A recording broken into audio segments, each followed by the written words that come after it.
ప్రియ పరలోకమందున మా కన్న తండ్రి, తండ్రి ఈ ఉదయకాల సమయంలో తండ్రి అయ్యా మీ సన్నిధికి మేమందరం వచ్చి తగిన సహాయాన్ని దయచేసినందుకు మీకే కృతజ్ఞత స్తుతులు చెల్లిస్తున్నాం తండ్రి. దేవ ఉదయకాల సమయంలో తండ్రి మీ పిల్లలతో కొన్ని మాటలు చెప్పాలనుకుంటున్నాను తండ్రి.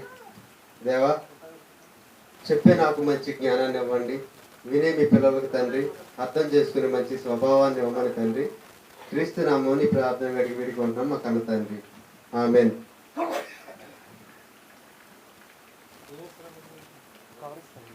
అండి ప్రభు నామను బట్టి మీ అందరికీ వందనాలండి. అసూయ ఇది అందరికి తెలిసిన పాఠమేనండి. స్వప్న కూడా ఒకసారి నన్ను ఒక మాట అందండి, నువ్వు ఇప్పుడు పాత పాఠాలే చెబుతున్నావు అందండి. అంటే అప్పుడే పుట్టిన పిల్లోడు రన్నింగ్ రేస్లో ఫస్ట్ రావాలంటే ఎలా ఉంటుందండి? అప్పుడే పుట్టిన పిల్లోడు రన్నింగ్ రేస్లో ఫస్ట్ రావాలంటే కుదరదండి. అదేవిధంగా నేను ట్రైనింగ్లో ఉన్నానండి, నేర్చుకుంటున్నానండి. దేవుని దయ అయితే కొత్త పాఠాలు భవిష్యత్తులో చెప్తానండి. సరే, ఇప్పుడు అసూయ అనేది చిన్నదేనండి. అసూయ అనేది 3 అక్షరాల పదం, కానీ అది మన జీవితంలో చేసేది చాలా గలిబిలి చేస్తుందండి, చాలా ప్రమాదకరమైనదండి. పాలు ఉన్నాయండి, పాల్లో చిన్న విషపు చుక్క వేసామనుకోండి, ఒక చుక్క వేసామనుకోండి, పాలు ఏమైపోతాయండి? విషం అయిపోద్ది. ఒక 5 లీటర్ల పాలు అయినా సరే ఒక విషం చుక్క వేసేసరికి ఏమైపోద్దండి? విషం అయిపోద్దండి. అది కూడా చిన్న చుక్క వేసేసరికి విషం అయిపోద్దండి. అదేవిధంగా అసూయ కూడా చిన్నదైనప్పటికి కూడా మన జీవితంలో చాలా ప్రమాదకరం అనేది చేస్తుందండి. అసూయ అనేది బైబిల్లో మనం చూసినట్లయితేనండి, మత్సరం అని, చెడ్డ కండ్లు అని మనకి బైబిల్లో ఉంటుందండి.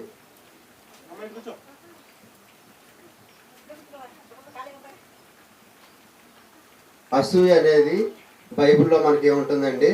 చెడ్డ కండ్లు, మత్సరం అని చూపిస్తుందండి. అక్కాళ్ళు సీరియల్ చూస్తున్నారు అనుకోండి, మధ్యలో కరెంటు పోయిందండి. మన ఇంట్లో కరెంటు పోయిందండి, అంటే చూడని వాళ్ళు కాదండి, చూసిన వాళ్ళ గురించి చెప్తున్నానండి. కరెంటు పోయిందండి, మన ఇంట్లోనే కరెంటు పోయిందండి. అప్పుడు ఎలా ఉంటుందండి? వెంటనే బయటకు వచ్చి మన ఇంట్లోనే పోయిందా, పక్కింట్లో కూడా పోయిందా అని చూస్తూ ఉంటామండి. వాళ్ళ ఇంట్లో కరెంట్ ఉందండి, మన ఇంట్లో కరెంటు పోయింది. అప్పుడు ఎలా ఉంటుందండి? మనకి బాధగా ఉండి ఇంట్లోకి బయటికి తిరుగుతుంటామండి. ఈలోపు వాళ్ళకు కూడా కరెంటు పోయిందండి. ఆవిడ ఎలా ఉంటుందండి? అమ్మాయ అని సంతోషంగా ఉంటుందండి. అంటే అక్కడ కరెంట్ ఉంది, మనకు కరెంట్ లేనప్పుడు మనం బాధపడ్డాము, వాళ్ళకి పోయినప్పుడు మనకు కూడా హాయిగా ఉందండి. దీనినే అసూయ అంటారండి. మన తెలుగు భాషలో చెప్పుకోవాలంటేనండి, అచ్చమైన తెలుగు భాషలో ఓరవలేని తనం.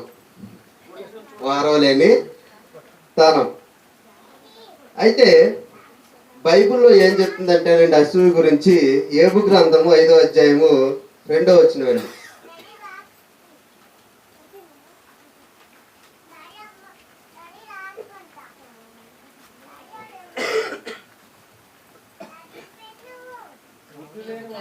బుద్ధి లేని వారు అసూయ వల్ల చచ్చెదరు. యోబు గ్రంథము 5వ అధ్యాయం 2వ వచనం. బుద్ధి లేని వారు అసూయ వల్ల చచ్చెదరు.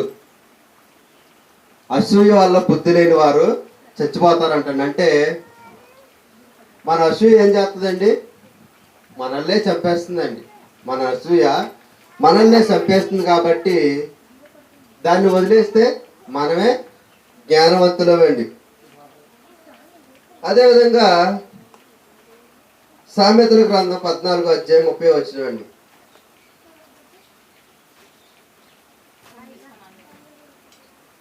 సామెతల గ్రంథం సాత్వికమైన మనస్సు సాత్వికమైన మనస్సు శరీరమునకు జీవము చాలతంలో తర్వాత నెక్స్ట్ సాత్వికమైన మనస్సు శరీరమునకు జీవము. సాత్వికమైన మనస్సు అనడానికి మనకి బైబిల్లో ఒక వ్యక్తిని తీసుకుందామండి. ఉదాహరణ మోషే గారు. మిక్కిలి సాత్వికుడు అంటండి. ఆయన సుమారు ఇజ్రాయేలీల్ని 40 సంవత్సరాలు నడిపించడం అనేది జరిగిందండి. అయితే ఈ ఇజ్రాయేలీలు ఎలాంటి వారండి? దుష్టులు, దుర్మార్గులు, పాపిష్టి జనం అని ఉంటుందండి బైబిల్లో అండి. ఇంతటి దుష్టులు, దుర్మార్గులు, పాపిష్టి జనమైన ఇజ్రాయేలీలను ఈ యొక్క మోషే గారు ఎన్ని సంవత్సరాలు నడిపించారండి? 40 సంవత్సరాలండి. 40 సంవత్సరాలు వీరు నడిపించడం అనేది మామూలు విషయం కాదండి. ఆయనకి చాలా సాత్వికమైన మనస్సు ఉంటే కానీ నడిపించలేరండి. కాబట్టి ఈ దుష్టులైన ఇజ్రాయేలీలను ఎంతో సాత్వికమైన మనస్సుతో ఇజ్రాయేల్ యొక్క మోషే గారు నడిపించడం అనేది జరిగిందండి.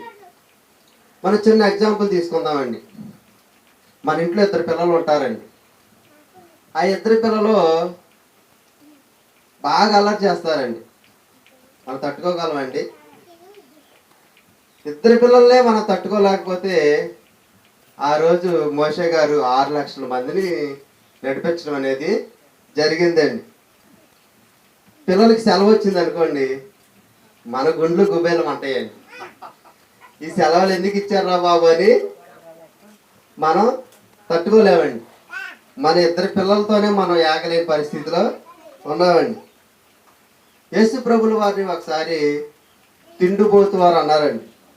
యేసు ప్రభుల వారిని తిండిపోతు అన్నారండి. కానీ యేసు ప్రభుల వారు మీ అమ్మ తిండిపోతు, మీ నాన్న తిండిపోతు అని అనలేదండి. అక్కడితో వదిలేశారండి. అంటే అనుకోని నాకేట్లని ఆయన వదిలేశారండి. మనల్ని ఎవరైనా ఏదైనా అన్నారనుకోండి, వదిలేసామనుకోండి, ఏది ఉండదండి. దాన్ని పట్టుకుని ఒకసారి మనకు సార్ లెసన్ చెప్పారండి. ఒక ఆయన కొట్టుకాడికి వెళ్ళి కూరగాయలు తీసుకొచ్చారు. అక్కడ 2 నెత్తి మీద వేసుకున్నారు. ఆటో దగ్గరికి వచ్చి ఆటో మీద 2 వేసుకున్నారు. వెళ్ళి తీసుకొచ్చి ఇంటికి 4 వేసుకుని ఇంటికి వచ్చేసరికి ఏమైందండి? ఆ 4 నేను మోసినట్టుగా ఉందండి. అంటే ఎక్కడిదక్కడ వదిలేస్తే ఏది ఉండదండి. మన వాళ్ళందరినీ నెత్తి మీద వేసుకుని తీసుకొచ్చేసరికి ఏమవుతుందండి? మనకు భారం అయిపోతుందండి. అదేవిధంగా ఎవరైనా ఏదైనా అన్నప్పుడు మనం వదిలేస్తే ఏది ఉండదండి. పట్టుకుంటేనే మనకి నిద్ర పట్టదండి. వాళ్ళ బరువు మనం కూడా మోసినట్టుగా ఉంటుందండి. యేసు ప్రభుల వారు ఒక మాట చెప్పారండి. మిమ్మల్ని ఎవరైనా ఏదైనా అన్నప్పుడు యేసు ప్రభుల వారు ఏమని చెప్పారండి? నా నిమిత్తము జనులు మీతో చెడ్డ మాటలల్లా పలికినప్పుడల్లా సంతోషించుడి. ఎందుకనగా పరలోక రాజ్యంలో మీ ఫలము అధిక మగును. గంతులు వేయాలండి.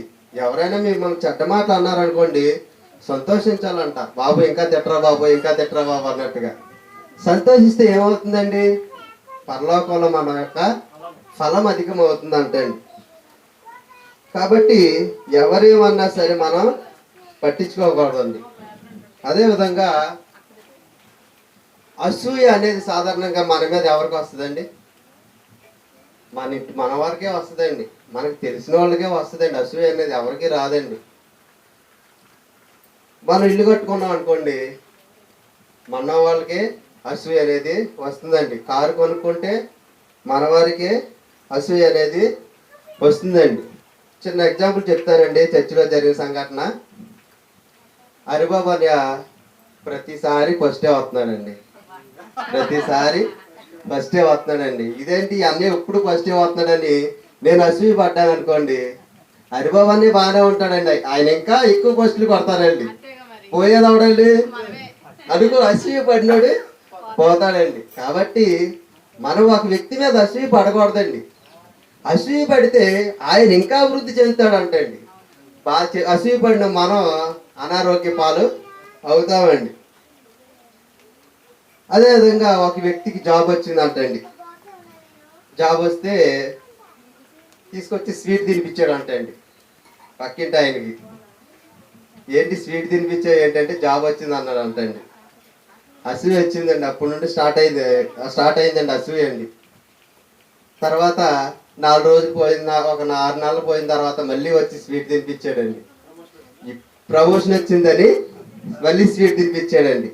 ఇప్పటికే జాబ్ వచ్చిందని వారవలేని తనంగా ఉంటే ప్రమోషన్ వచ్చింది అనేసరికి ఇంకా వారవలేని తనం అనేది ఉందండి. అయితే ఆయన ఉద్యోగానికి వెళ్తాడు, హాయిగా ఉందండి. ఉద్యోగానికి వెళ్తున్నాడు, జాబ్ చేసుకుంటున్నాడు, వస్తున్నాడు. వీళ్ళు ఎక్కడికి వెళ్ళడం మొదలెట్టారండి? హాస్పిటల్కి వెళ్ళడం మొదలెట్టారండి. వాళ్ళు జాబులకి వెళ్తున్నారు, వీళ్ళేమో హాస్పిటల్కి వెళ్తున్నారు. ఎందుకంటే అసూయ. వాళ్ళు డెవలప్ అవుతుంటే, వాళ్ళు జాబ్ చేసుకుంటుంటే వీళ్ళు అసూయ పడుతున్నారు కాబట్టి వీళ్ళు హాస్పిటల్కి వెళ్తుంటే వాళ్ళు శుభ్రంగా ఉద్యోగం అనేది చేసుకుంటున్నారండి. ప్రియమైన దేవుని పిల్లలారా, ఈ సందర్భంగా మనం నేర్చుకోవాల్సింది ఏంటంటే అసూయ అనేది మన జీవితంలో ఉండకూడదండి. చూడడానికి చిన్న పదమే అయినప్పటికీ అది మన జీవితానికి అనారోగ్య పాలు అనేది చేస్తుందండి. అదేవిధంగా బైబిల్లో మనకు కొన్ని సందర్భాలు చూసుకుందామండి. అసూయ ఆత్మీయ జీవితానికి కూడా దిగజార్చడం అనేది జరుగుతుందండి. ఇది మన అందరికీ తెలిసిందేనండి. యోసేపు గారి జీవితంలో జరిగే సంఘటన అండి. యోసేపు గారిని తన తండ్రి బాగా ప్రేమించడం అనేది జరిగిందండి. ప్రేమించడం అనేది జరిగితే అన్నలు యోసేపు గారి మీద పగ పెట్టుకున్నారండి. అసూయ అనేది పెట్టుకున్నారండి. అయితే అన్నలు ఒక రోజున దూరదేశం వెళ్తారు. వారికి ఆహారం తీసుకెళ్ళమని యోసేపు గారిని తన తండ్రి అయిన యాకోబు గారు పంపించడం అనేది జరుగుతుందండి. అక్కడికి వెళ్ళిన తర్వాత నిద్రపోయిన తర్వాత ఏం జరుగుతుందంటే యోసేపు గారికి ఒక కళ రావడం అనేది జరుగుతుందండి. ఆ కళలో చేలోకి మన అందరం వెళ్ళాము, మీ పనులన్నీ నా పని ఒక్కటే నిలబడి ఉంది, మీ పనులు నాకు సాష్టాంగం చేస్తున్నాయని చెప్తారండి. చెప్పినప్పుడు ఏంటి, నీ పని ఒకటి నిలబడి ఉంది, మేమందరం నీకు సాష్టాంగ పడిందంటే మేమందరం నీకు సాష్టాంగ పడతామా అని అసూయ పడతారండి ఆ రోజు నుంచి. తర్వాత ఈలోపు ఇంకొక కళ వస్తుందండి. ఇంకొక కళ వచ్చి దానిలో ఏముంటుందంటే సూర్యుడు, చంద్రుడు, నక్షత్రాలు సాష్టాంగ పడినట్లుగా ఉంటుందండి. అప్పుడు దానికి సహోదరులకి తండ్రికి చెప్పినప్పుడు అమ్మ నాన్నతో పాటు మేము కూడా నీకు సాష్టాంగ పడతామా అని తన యొక్క తమ్ముడైన యేసోపు మీద అసూయ పడతారండి అన్నలో. అసూయ పడినప్పుడు అప్పటి నుంచి వీరేం చేస్తారండి, యేసోపు మీద పగ పెంచుకుంటారండి. పగ పెంచుకొని అసూయ పడతారండి. తమ్ముడిని ఎప్పుడు చంపేద్దామనే ఆలోచన చేస్తారండి. అంత ప్రమాదకరమైందండి అసూయ అనేది. చిన్న ఎగ్జాంపుల్ చెప్తానండి. 3వ తరగతి పిల్ల అంటండి. ఆ పిల్ల ఎప్పుడు తానే ఫస్ట్ వస్తుంది అంటండి. ఒకసారి పక్క పిల్ల ఫస్ట్ వచ్చింది అంటండి. తనకన్నా 1 మార్కు ఎక్కువ వచ్చింది అంటండి. ఒక మార్కు ఎక్కువ వచ్చిందని అన్నం బాక్స్లో ఒక విషపు చొక్క వేసింది అంటండి. విషపు చొక్క వేసి ఆ పిల్ల చనిపోయింది అంటండి. ఏం జరిగిందంటే తర్వాత ఇన్ఫర్మేషన్ లాగితే నాకన్నా 1 మార్కు ఎక్కువ వచ్చిందని నేనే విషం వేసి చంపేశాను అంటుంది. అంటే ప్రియమైన దేవుని పిల్లలారా, అసూయ అనేది ఎంత దాకైనా వెళ్ళిపోతుందండి, చంపేయడానికైనా సిద్ధపడుతుందండి. అంత ప్రమాదకరమైందండి అసూయ అనేది. చూడడానికి చిన్న పదంలాగా ఉంటుందండి, కానీ చాలా ప్రమాదకరమైందండి అసూయ అనేది.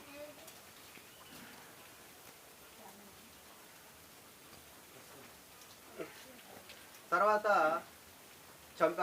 అన్నయ్యలో యోసేపుని చంపడానికి సిద్ధపడిపోతారండి. సిద్ధపడిపోతే ఒక నీరు లేని గుంటలో పడేస్తారండి. తీసుకెళ్ళి యోసేపు గారిని నీరు లేని గుంటలో పడేయడం అనేది జరుగుతుందండి. అయితే దూరం నుండి వీళ్ళు అన్నం తింటూ ఉంటారు. అన్నం తింటుంటే మిద్యానీయులు వస్తూ ఉంటారండి అటు నుంచి. మిద్యానీయులు వచ్చినప్పుడు ఏం జరుగుతుందంటే వీడిని ఇలా చంపేయడం ఎందుకని ఈ మిద్యానీయులకి మనం అమ్మేద్దామని గుంట్లో ఉన్న తమ్ముడిని తీసి మిద్యానీయులకి 20 తులాలు వెండికి అమ్మేయడం అనేది జరుగుతుందండి. ఈ మిద్యానీయులకి అమ్మేసిన తర్వాత యోసేపు గారు అక్కడి నుంచి పోతీఫర్ ఇంట్లోకి వెళ్తారండి. పోతీఫర్ గారు కొనుక్కుంటారు. పోతీఫర్ గారు కొనుక్కున్న తర్వాత పోతీఫర్ గారి ఇంట్లో ఉంటుంటే పోతీఫర్ గారి యొక్క భార్య ఇతని మీద కన్ను వేస్తుందండి. కన్నేసి ఏదో రకంగా ఇతన్ని లోపరుచుకోవాలని చూసినప్పుడు ఈ యొక్క యోసేపు గారు ఏంటంటే దేవుడిని నమ్ముకున్న వ్యక్తి అండి. దేవుడి యందు భయభక్తులు కలిగిన వ్యక్తి కాబట్టి ఆయన ఏం చేస్తాడంటే ఆ పోతీఫర్ భార్యకు లొంగడండి. లొంగపోయినప్పటికి కూడా చివరికి ఏదో రకంగా లోపరుచుకోవాలని చివరికి చేసినప్పుడు తన యొక్క వస్త్రపు చెంగును అక్కడ వదిలేసి బయటికి వెళ్ళిపోతాడండి. వెళ్ళిపోయిన తర్వాత ఆ యొక్క యోసేపు గారిని జైల్లో పెడతారండి. జైల్లో పెట్టినప్పుడు అక్కడ 2 కళలకి భావం చెప్పడం అనేది జరుగుతుందండి. తర్వాత ఫరో రాజుకి ఒక కళ వస్తుందండి. ఫరో రాజుకి కళ వచ్చినప్పుడు ఆ కళ భావాన్ని ఎవరు చెప్తారండి? యోసేపు గారు చెప్తారని అక్కడ ఉన్నవారు చెప్పడం జరుగుతుంది. అయితే మరలా తీసుకొచ్చి యోసేపు గారిని రాజుగారి దగ్గర నిలబెడతారండి. రాజుగారి దగ్గర ఉంచినప్పుడు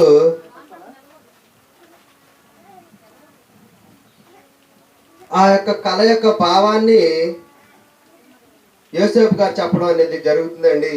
అప్పుడు ఆ యొక్క ఫరో రాజు ఏం చేస్తాడండి, ఎంత జ్ఞానవంతుడు నువ్వు ఉన్నావు కాబట్టి నీకు తోడుగా నీ దేవుడైన యెహోవా కూడా తోడుగా ఉన్నాడు కాబట్టి ఈ యొక్క రాజ్యాన్ని నువ్వే పరిపాలించాలి, ఈ యొక్క కుర్చీలో కూర్చోవడం వరకే నా డ్యూటీ, ఈ యొక్క రాజ్యాన్ని అంతటినీ నువ్వే పరిపాలించడం అనేది జరుగుతూ ఉంటుందండి. ఆ రోజు నుంచి యోసేపు గారు ఎంత తోడయ్యారండి, బానిసగా వచ్చిన యోసేపు గారు రాజు అంతటి వాడయ్యాడండి. అయితే అన్నలు ఏం చేశారండి, అన్నలు అసూయ చేత చంపేయాలి అనుకున్నారు.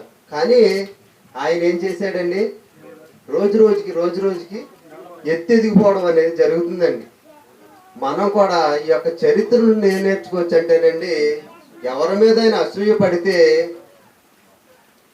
అసూయ పడిన వ్యక్తి రోజుకి తగ్గిపోతూ ఉంటాడు, ఇంకో వ్యక్తి పెరిగిపోతూ ఉంటాడండి. ప్రియమైన దేవుని పిల్లలారా, మనం కూడా ఏం నేర్చుకోవాలంటే అసూయ అనేది పనికిరాదని నేర్చుకోవాలండి. అదేవిధంగా తర్వాత కానాన్లో కరువు వస్తుందండి. కరువు వచ్చినప్పుడు ఆ యొక్క యాకోబు గారు చెప్తారు, వెళ్ళండి ఐగుప్తులో ధాన్యం ఉందంట తీసుకొని రండి అని తన యొక్క కుమారులను పంపిస్తారండి. కుమారులను పంపించినప్పుడు ఆ యొక్క 10 మంది కుమారులు రావడం అనేది జరుగుతుందండి.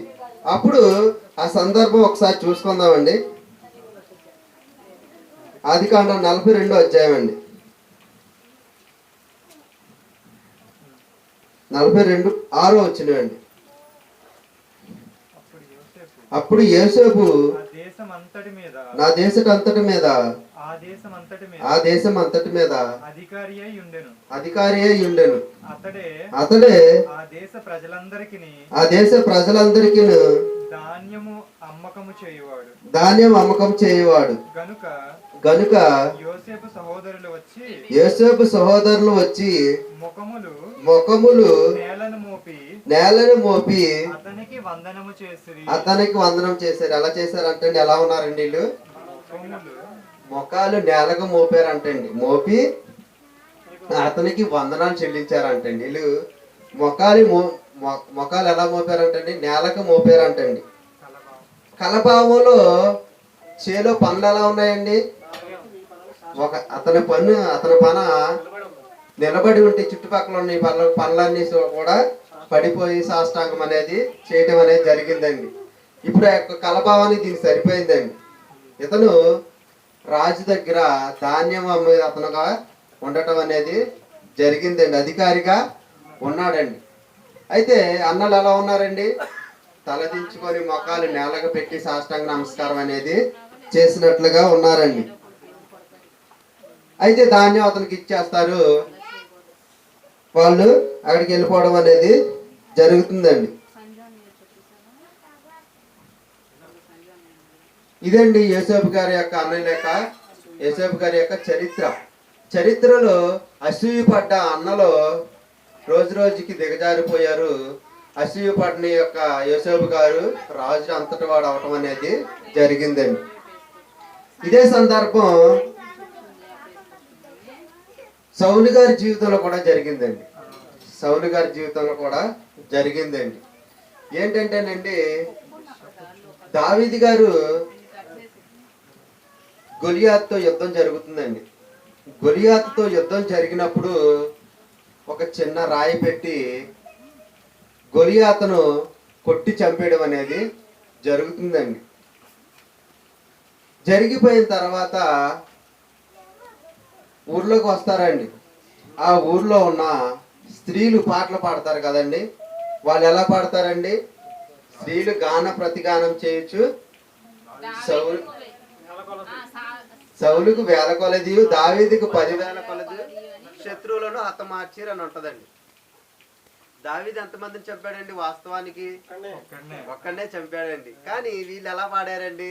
దావీదు 10,000 మందిని చంపాడు, సౌలు 1000 మందిని మాత్రమే చంపాడు అనేసరికి ఆ రోజు నుంచి సౌలు గారికి ఎలా ఉందండి? అసూయ వచ్చేసిందండి. అసూయ వచ్చేసి దావీదు మీద విషపు చూపు నిలిపాను అని ఉంటదండి. నిలిపాను, ఆ విషపు చూపు అనేది నిలిపాడు అంటండి. అప్పటి నుండి ఈ యొక్క సౌలు గారు దావీదుని ఎప్పుడు చంపుదామా అని తన కోసం వెతుకుతూ ఉన్నాడండి. వెతుకుతూ ఉండగా ఇది ఇలా జరుగుతూ ఉంటుంది. యుద్ధాలు జరుగుతున్నాయి, వెళ్తున్నారు, వస్తున్నారు. తర్వాత దావీదు గారిని వెతకడం జరుగుతుంది. ఆయన దొరకకపోవడం కూడా జరుగుతుంది. చివరికి వెళ్ళేసరికి ఏం జరుగుతుందంటేనండి, ఒకరోజు యుద్ధం జరుగుతుందండి. ఫిలిస్తీన్లతో యుద్ధం జరిగినప్పుడు ఫిలిస్తీన్లు యొక్క సౌలు గారి మీద దాడి చేస్తారండి. దాడి చేసినప్పుడు యొక్క గాయాలైపోయి సౌలు గారు తన యొక్క ఆయుధాల మీద పడి తానే చనిపోవడం అనేది జరిగిందండి. అసూయ పడిన సౌలు గారు తానంతట తానే చనిపోయారు. దావీదు గారు ఏమయ్యారండి? రాజు అయ్యారండి. కాబట్టి అసూయ పడినప్పుడు సౌలు గారు తనంతట తానే చనిపోవడానికి కూడా సిద్ధపడ్డారు. అసూయ అనేది ఉండకూడదండి. అదేవిధంగా ఇంకో చిన్న విషయం చూసుకుందామండి. ప్రధాన యాజకులు యేసు ప్రభులు వారిని అసూయ చేత అప్పగించారండి యేసు ప్రభులు వారు. కానీ యేసు ప్రభులు వారు ఏ తప్పు చేయలేదండి. తన జీవితంలో ఒక్క అబద్ధం కూడా ఆడలేదంటండి. అంత గొప్ప మహానుభావుడు యేసు ప్రభులు వారండి. అయితే వీళ్ళకి అసూయ ఎందుకు కలిగింది ఏంటంటే యేసు ప్రభుల వారి మీద అంటే యేసు ప్రభుల వారికి శిష్యులు ఎక్కువైపోతున్నారండి. రోజు రోజుకి ఆయన్ని వెంబడించి జనం ఎక్కువైపోతున్నారండి. ఎక్కువైపోవడం వల్ల వీళ్ళకి అసూయ అనేది పెరిగిందండి. పెరగటం వలన అయినప్పటికీ వెంబడించే జనం మాత్రం తగ్గట్లేదండి. యేసు ప్రభుల వారికి రోజు రోజు జనం అనేది పెరిగిపోతుందండి. పెరిగిపోతూ ఉండగా ఒకరోజు యేసు ప్రభుల వారిని చంపేశారండి. యేసు ప్రభుల వారిని చంపేసిన తర్వాత 3వ దినాన మళ్ళీ యేసు ప్రభుల వారు లేచారన్న మాట వినబడిందండి. మళ్ళీ అప్పుడు ఇంకా జనం పెరిగిపోయారంటండి. అంతకు ముందు కన్నా వెంబడించే జనం ఇప్పుడు ఇంకా ఎక్కువ మంది పెరగటం అనేది జరిగిపోయిందండి. యేసు ప్రభుల వారిని ఇప్పుడు వెంబడించే జనం ఎంతమంది ఉన్నారండి? చాలా మంది ఉన్నారండి. ఒక మన దేశంలో తక్కువేమో కానండి, ఇతర దేశాలలో యేసు ప్రభుల వారిని వెంబడించే జనం అనేది చాలా మంది ఉండటం అనేది మనకు తెలిసిన సంగతేనండి. ఇప్పుడు క్రైస్తవులను కూడా ఏం చేస్తున్నారండి? చంపేస్తున్నారండి. క్రైస్తవులను చంపేస్తున్నారు. అదేవిధంగా చర్చిల్ని పడగొట్టడం అనేది జరుగుతుందండి. పడగొట్టేసి నానా చిత్రహింసలు అనేవి పెడుతున్నారండి. కానీ అది ఒక ఊర్లో చేయగలరండి, లేదా ఒక రాష్ట్రంలో మాత్రమే చేయగలరండి. యావత్ ప్రపంచాన్ని మాత్రం వాళ్ళు అలాగా చేయలేరండి. క్రైస్తవ్యాన్ని ఆపడం అనేది జరగని పని అండి. వీళ్ళు ఎంత క్రైస్తవులను బంధించాలని చూస్తున్నారో కానీ రోజు రోజుకి క్రైస్తవ్యం అనేది విస్తరిస్తూ పోతుందండి. అసూయ వాళ్ళని వీళ్ళు చంపాలనుకుంటున్నారు. కానీ దేవుని యొక్క మాటలు ఎలా ఉన్నాయండి? రోజు రోజుకి విస్తరించడం అనేది జరుగుతుందండి. కాబట్టి ప్రియమైన దేవుని పిల్లలారా, ఈ సందర్భంగా మనం తెలుసుకోవాల్సింది ఏంటంటేనండి, మన బ్రతుకులో అసూయ అనేది ఉండకూడదండి. మన బ్రతుకులో అసూయ అనేది ఉండకూడదు. వ్యక్తి యొక్క ఏదైనా కొనుక్కుంటే మనకెందుకులని వదిలేయాలండి. దాన్నే పట్టుకొని దాని మీద మనం అసూయ పడ్డామనుకోండి, అతను రోజు రోజుకి అభివృద్ధి చెందుతాడు, మనం రోగాల పాలై హాస్పిటల్కి వెళ్తామండి. కాబట్టి ఆ విషయంలో మనం అసూయ అనేది పడకూడదండి. అదేవిధంగా చివరిగా ఒక మాట చూసుకుందామండి. గలతీ పత్రిక 5వ అధ్యాయము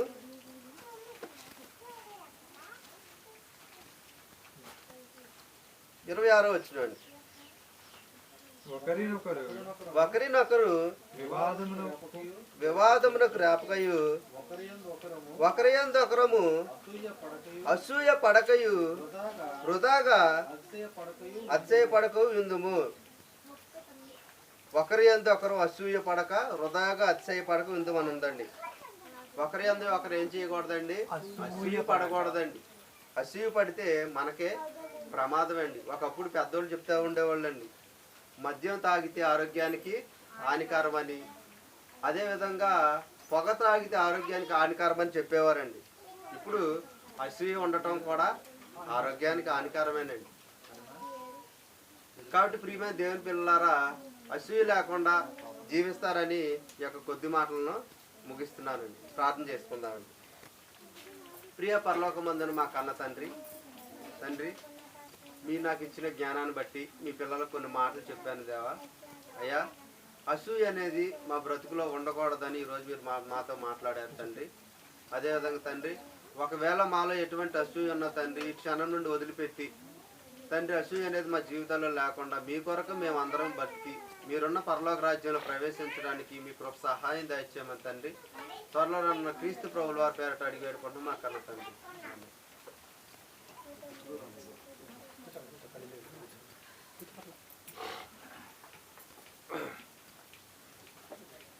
చాలా మంచి మాటలు చెప్పాడు కదా కృష్ణ. వాస్తు అంటే తెలుసు కదా మీ అందరికీ. బైబిల్లో వాస్తు ఉందా? లేదు. మరి మీకు తెలిసి స్థలం ఈశాన్యం ఎటు ఎంత ఎత్తుంది చూడండి. ఎందుకని అంత ఎత్తుంది? మనకి వాటర్ ఎటు వెళ్ళాలో అటులో ఉన్న పెట్టుకోవడం అనేది కామన్. అన్ని రకాల వాస్తులతో కట్టిన విజయవాడ నగరం ఏమైపోయిందంటే